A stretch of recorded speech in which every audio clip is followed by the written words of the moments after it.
आशा करता हूँ आप सब बहुत अच्छे होंगे। मेरा नाम है सिद्धांत अग्निहोत्री, स्टडी ग्लोस पे आपका बहुत बहुत स्वागत है।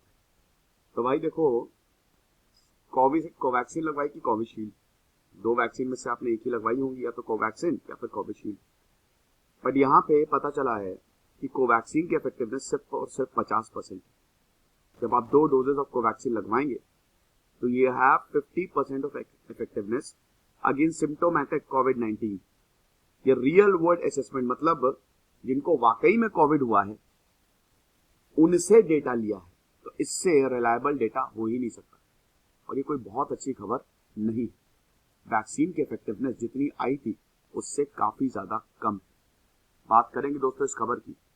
तो सबसे पहले तो आप ये समझिए कि जो स्टडी है इसको पब्लिश किया है लैंसेट इन्फेक्शियस डिजीजेस जर्नल में। लगभग 2714 हॉस्पिटल वर्कर जो कि एम्स में काम करते हैं उनको एसेस किया, जो सिम्टोमेटिक थे।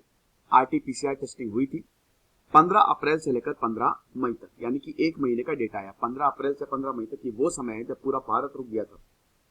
आप समझिए कि ऐसी खतरनाक तस्वीर आती, कहीं गंगा में लाशें बह रही हैं, कहीं लाशें जलाने को जगह नहीं है। कितने लोगों ने अपनों को खो दिया, जिसमें से मैं भी एक था। तो ये वो पीरियड था।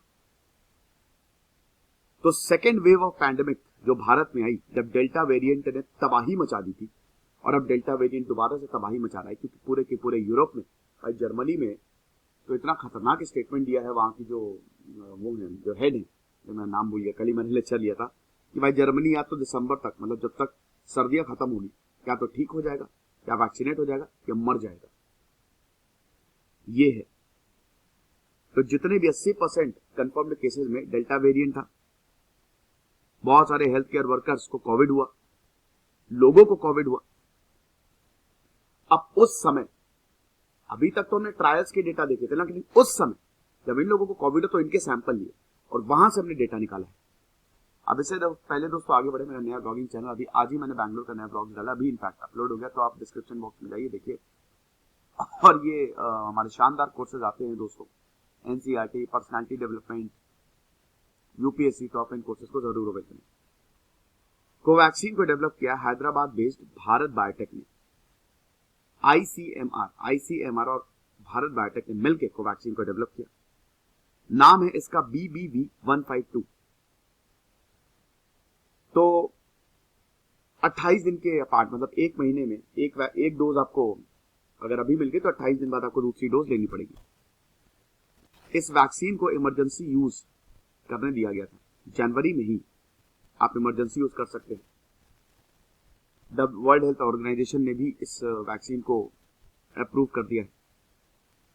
तो डॉक्टर मनीष वनेजा जो कि प्रोफेसर हैं मेडिसिन इन एम्स, वो बताते हैं कि ये स्टडी बहुत ही कंप्लीट पिक्चर देती है। ये एक्चुअली में कोविड वैक्सीन कैसे फील्ड पे परफॉर्म करती है। अभी तक तो हमने ट्रायल्स में देखे ना, लेकिन अब ये जो डेटा आया है, हमको ये पता चला है कि जिन लोगों को कोविड हुआ, जो बुरी तरीके से इन्फेक्टेड थे, उसमें ये वैक्सीन कैसे काम कर रही है। इसने इम्यून सिस्टम को इवेड किया है भाई। डेल्टा वेरिएंट ने इम्यून सिस्टम को इवेड किया है, और ये वैक्सीन उतनी ज्यादा कारगर नहीं है डेल्टा वेरिएंट के अगेंस्ट। तो वही चीज है कि वैक्सीन तो आपको लगानी ही लगानी है, लेकिन साथ ही साथ आप मास्क पहने, सोशल डिस्टेंसिंग अभी उसका पालन करें। 16 जनवरी से जब भारत ने हेल्थ केयर वर्कर्स और फ्रंटलाइन वर्कर्स को वैक्सीनेट करना शुरू किया तो एम्स ने 23,000 एम्प्लॉयज को कोवैक्सीन ऑफर की थी, जिसमें से 2,714 एम्प्लॉयज को स्टडी में लिया गया है, जिनका आरटीपीसीआर टेस्ट हुआ। तो ये जो वैक्सीन की इफेक्टिवनेस है, फुल वैक्सीनेशन दोनों डोजेस के बाद, दूसरी डोज जो है वो 14 दिन के बाद दी गई इन एम्प्लॉयज को, और उसके बाद यही पता चला कि 50% इफेक्टिवनेस। लेकिन आप परेशान मत होइए, देखिए ओवरऑल इफेक्टिवनेस कितनी थी।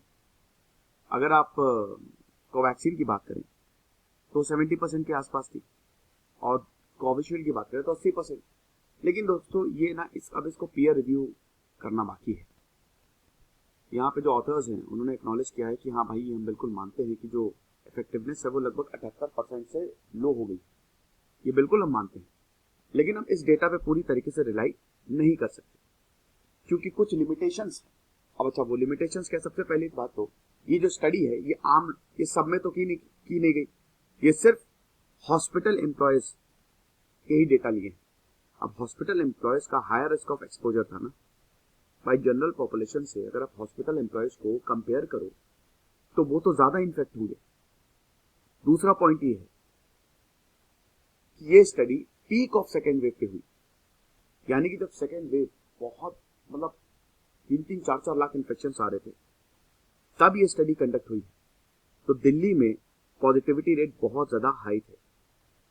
फिर उसके बाद जो वेरिएंट था स्पेशली डेल्टा, ये भाई ऐसा है ना कि इस पे कोई भी वैक्सीन उतने अच्छे से काम नहीं करेगी, तो इसकी वजह से भी लोअर इफेक्टिवनेस आई है। फिर ये जो स्टडी है did not estimate vaccine effectiveness against hospitalisation, severe disease and death. तो यानी कि अभी इस जो स्टडी हुई है इसको और एसेस करने की जरूरत है, फर्दर असेसमेंट की जरूरत है। तो ये चीज है। फिर हमने कोमॉर्बिडिटीज और इससे पहले कोविड-19 इन्फेक्शन को भी कंसिडरेशन में नहीं लिया।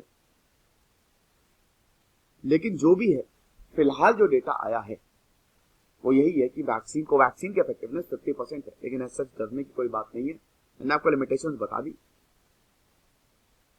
अब देखिए, अभी तीसरे डोज लगने की भी बात हो रही है, बूस्टर डोज। तो लगेगा नहीं लगेगा, जैसे कुछ देश तो लगा ही नहीं, लगेगा नहीं लगेगा वो तो आने वाले वक्त में पता चलेगा। अभी तो हमारे पास वैक्सीन है। भारत में 100 करोड़ से ज्यादा लोग वैक्सीनेट हो गए हैं और एक बहुत अच्छी बात है, फुली वैक्सीनेट अभी नहीं हुए हैं।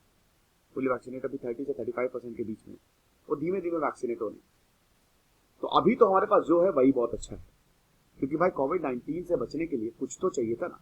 तो 2 वैक्सीन हमारे लिए अच्छा काम कर रही है, कोविशील्ड और कोवैक्सीन। तो ऐसा परेशान होने की जरूरत नहीं। खुश रहिए, पढ़ते रहिए। सिद्धांत अग्निहोत्री साइनिंग ऑफ।